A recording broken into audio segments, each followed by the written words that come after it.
I am quite tired of seeing ads for beautiful overdresses that are either too expensive or just completely fast fashion crap, so I think the option I'm left with is just to make one myself. So I have a couple faux suede olive green curtain panels that I'm going to try to do that with, but before I jump into cutting up these lovely curtain panels, let's discuss my design plans. And if you're new here, hello, my name is Melody. I make videos about customizing your closet, creating costumes, and generally just being a crafty woman. You can also find me getting up to the same nefarious activities over on Instagram. So the general plan for this green material is an overdress that is a fitted bodice similar to a corset top, and then a fuller skirt. I don't think I want a gathered skirt though. I feel like this fabric might not gather very well. It's not that thick, but I still don't know if I want to put it through that. So for the bottom half, I might try this skirt pattern. It's fuller at the bottom, but slimmer at the waist. I think that might work better for this material.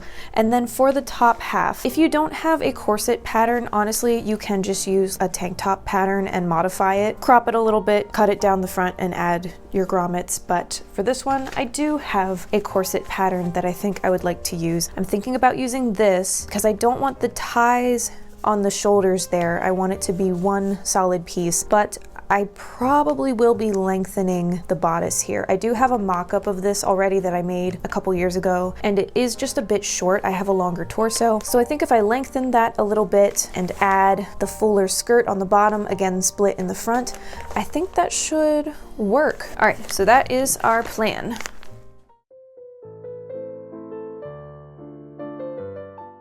The pattern piece for the skirt was too wide to fit on the fabric going with the grain, and I would need to split the front piece for the front opening anyhow, so I decided to fold the pattern piece in half and make 4 skirt panels, adding seam allowance at the back where I'd folded it.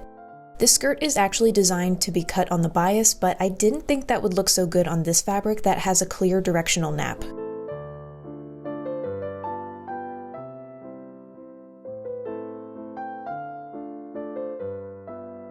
For the bodice lining, I decided to use this mystery fabric that I picked up from Walmart a while back that was somewhat similar to the wrong side of my fabric. Sometimes I don't know why I keep buying these bundles, but maybe I just had a feeling deep in my bones that I would end up needing it in the future. I also added interfacing to all of the outer shell pieces of the bodice to give it more structure.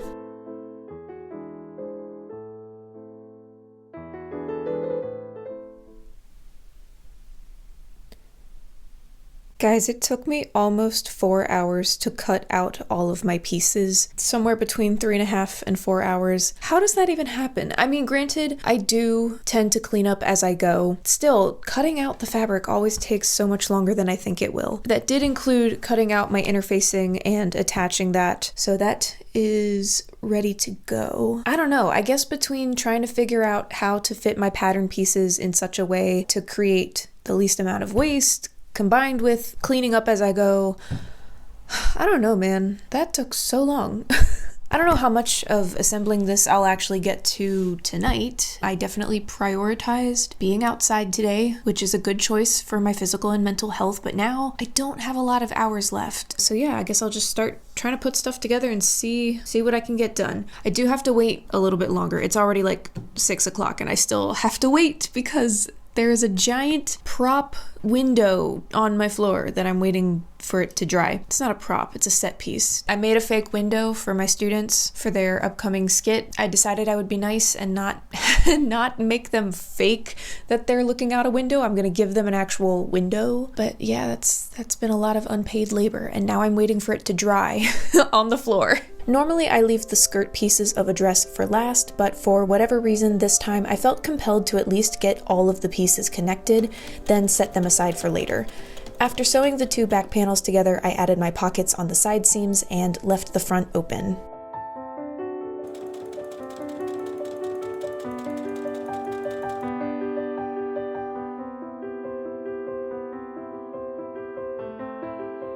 Despite measuring the distance from my natural waist to where I think a pocket should go, this pocket sits way too low. Oh no. Oh, I didn't mean to rhyme. That's gross. Okay, well, and it's a shame because it looks really good, but I have to redo it. I have to redo it. I gotta fix it. It needs to be higher. While I was incredibly tempted to just leave the pockets where they were, I knew that it would bug me later down the line, so after a couple of hours of seam picking and redoing, they were finally sitting at a better spot and I could move on to making the bodice.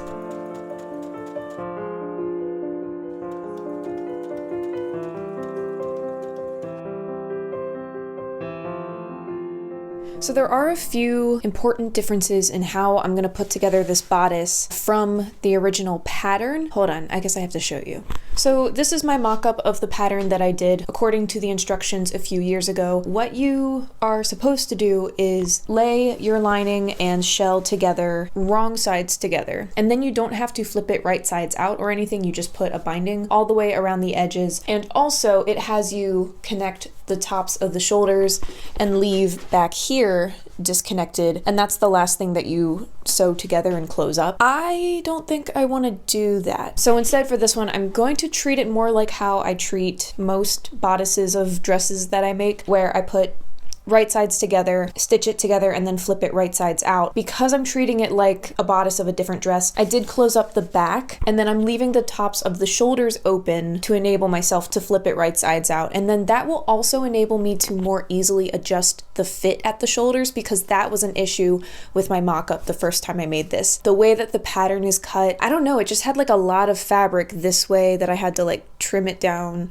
this way. I don't know if that's making any sense. Like the outer arm side part of the shoulder was fine, but the fit at the neckline was way too big. So I had to take it from this angle to this angle. Yeah, I don't, you can pretty clearly tell I'm gonna need to adjust the fit at the tops of the shoulders. And then it's gonna be interesting to finish up the armholes back here at that corner, but I think it's doable. It might be a little bit more work in that regard, but it will save me all of the work of having to make a matching binding to go all around this. The only thing is, the only downside to doing it this way is that because the original way this is meant to be made does not include seam allowance on this front opening, because again, you're leaving it flat and then putting binding on top. You're not folding in that seam allowance when you flip it right sides out. I'm gonna be losing like an inch of coverage here at the middle front, which is not great. I don't think it's gonna make it look too much smaller, but that is something to remember for if I do this again. I didn't consider that I would need to add seam allowance for flipping it. It's fine. Again, this is an overdress. We're wearing this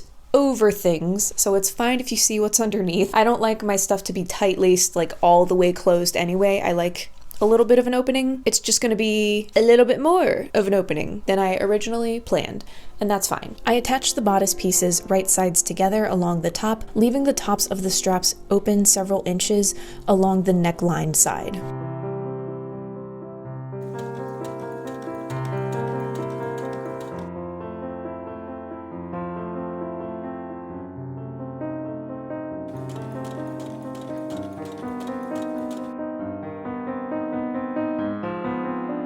To close up the shoulders, I folded out the tops of the straps and attached them right sides together. I had to make several adjustments, removing fabric at this seam before the fit was right. Once I was happy with it, I folded in the seam allowance of the gap that was left on either strap, then top stitched close to the edge around armholes and neckline, which closed those openings on the straps.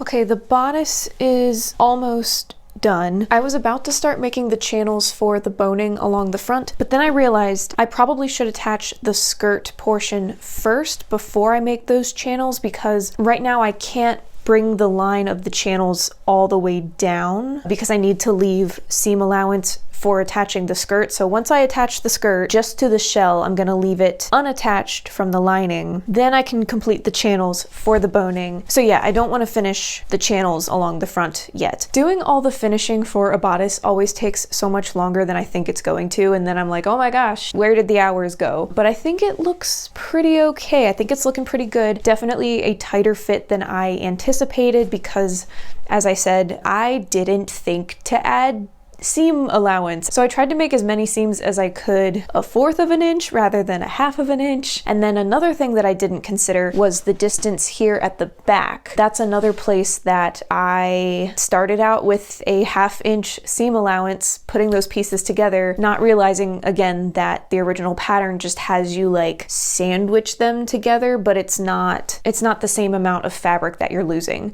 So I tried to go back and change the seam to 1/4 of an inch and reopen that a little bit, and I think it'll be fine. But again, we're having a tighter fit overall, but it's not bad enough to warrant going back and like redoing the whole top. This was so much work. This was so much work, and I think it's fine. I can just like wear a sports bra and flatten myself out, and that'll help a little bit. It's not a deal breaker for me. It is just useful information for the next time I do this pattern this way, because I actually do like this without binding wrapped all the way around. I think that is still a nice clean finished look, so I could see myself doing that again in the future. But biggest note ever to future self, you have to add seam allowance.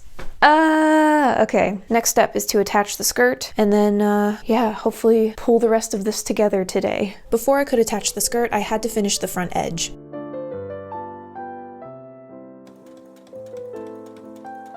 Despite trying to avoid gathering this fabric, I am going to have to gather it a little bit at the center back just because the skirt is a bit big at the waistline there. I think the front panels will be fine without it, but I am going to have to do just a little bit of functional gathering to make it fit. After gathering the back panels, I attached the skirt to the bodice shell, right sides together, making sure to keep the lining unattached and adjusting the gathers as needed. I attached the skirt a couple centimeters back from the center of the bodice so that I could later neatly fold the waist seam under the lining to hide it. I then made 2 channels along either side of the front opening for the boning, aka zip ties, making sure to leave enough space between them for my eyelets later. Once the zip ties were in, I closed up the lining by pinning it to the shell from the wrong side, then carefully stitching close to the waist seam, making sure to catch the lining in the stitch. I then finished the hem. I had planned to use ribbon for my lace-up closure, but I didn't really like anything I had on hand, so instead I used one of the cut-off edges of the curtain to make a long tie. I'm not kidding when I say it took me over an hour to turn this skinny green bean noodle right sides out with a safety pin. It looks great, but I don't recommend it to the faint of heart. Lastly, I waited until daytime when I would not be disturbing the whole house from their slumber to add 5 eyelets on either side of the front opening.